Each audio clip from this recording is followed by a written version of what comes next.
Good evening and welcome to News Channel 8. I'm Jerome Aegean, and here are some of the top stories we have for you tonight. 2 people are shot in separate incidents on St. Croix, a cleanup in Simmons Alley, St. Thomas, and Bogle's Entertainment Report. These stories and more are up next on News Channel 8.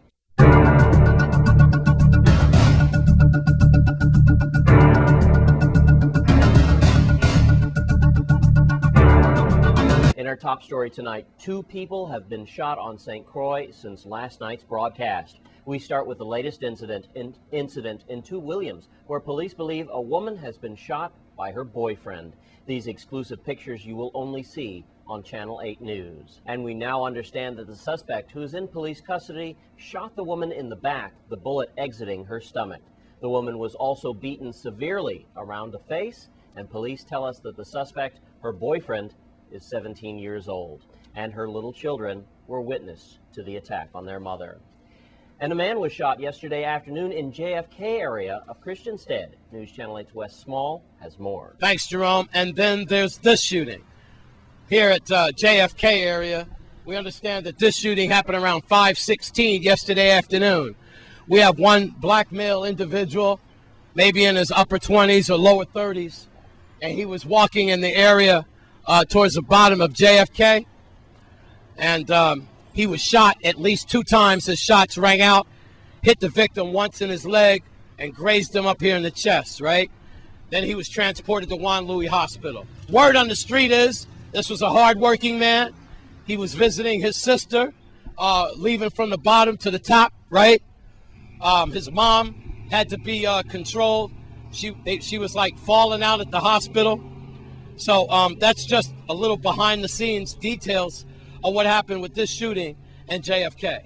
Now, if you know anything about this case that happened yesterday around 5:15 or so, you should call 911, 778-2211, or Crime Stoppers at 1-800-222-TIPS.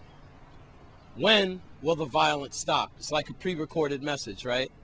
I'm Wes Small for News Channel 8. The police have made a cleanup in the troubled Simmons Alley of St. Thomas. Here's News Channel 8's Lee Carl. I'm standing in an area I've never been almost just this far, in Simmons Alley, the alley on Lower Main Street. Simmons people don't like to have it called Simmons Alley.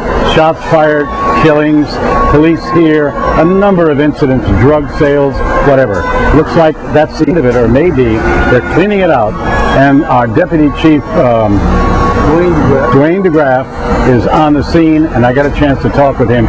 Tell us what's happening here. Yes, Lee, good morning. We are presently in the Simmons Alley area, the area known as the Alcagata area, where we decided to clean it out by a commissioner's initiative. We're here presently with some crews from Public Works that are cleaning out the area by hand. The area is too small for trucks and backhoes and other equipment like that to get in, so the guys have to cut down the trees by hand. In cutting down the trees, they were able to come up upon some live wires in the area, what we call in Whopper. Whopper came very quickly, addressed those issues, and they were able to find that there was some illegal hookups in the alley that again they'll be working on a further investigation. Now what we hear in the background are those roofers. Yes. You showed me a group. You're going to get rid of that group? Well, we're going to address here. There's a section here with fighting chickens. All of those, we've given the people them warning. We're going to have them taken out and try to get in contact with agriculture to come and address that issue. That's being taken care of. Okay. Have you made any arrests in this area? Negative. No arrests were made. We found a couple of abandoned vehicles in the rear, but again, no records or equipment can get in, so we asked the rescue personnel to come and cut those vehicles up to get them out of here. I know this is a sensitive, touchy area, but who owns the property here? Right now, I was told that it's a family, I think a Dawson family. I'm not sure the full details, but I'm in contact with Ms. Carolyn Dawson. She was aware of the situation that we're going to clean it out. We intend to cut down on the incidents of shots being fired in this alley, where now once we clear all the trees out, the public will be able to see who it is, give us better directions as they have, and also the officers that have making more inspections in the alley now, where it will be more visibility for the officers and be a safer area to come into for the officers. Very good. Backhoe there and picking up all of this. Where's it going? It's going to the dump. We have public works here. They have a couple of crews. They have the backhoe. The backhoe has to stay out on the main road to be able to pick up all the debris.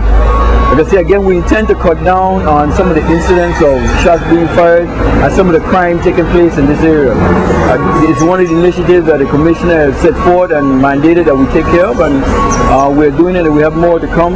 Between now and Carnival, we're trying to cut down the escalation of crime around the island. So we're starting by cleaning, and then we'll continue with the enforcement part of it. We let the so-called bad guys know wherever you hide, we're going to clean the place out, and then we're going to address the issue and deal with you accordingly. Or as somebody said, it ain't your turf anymore. Exactly. It's the government of the Virgin Islands turf, it's the people of the Virgin Islands turf, and better yet, is right now it's the police department. So that's maybe the end of being called Simmons Alley. Simmons Alley is no more, or is just a neighborhood now.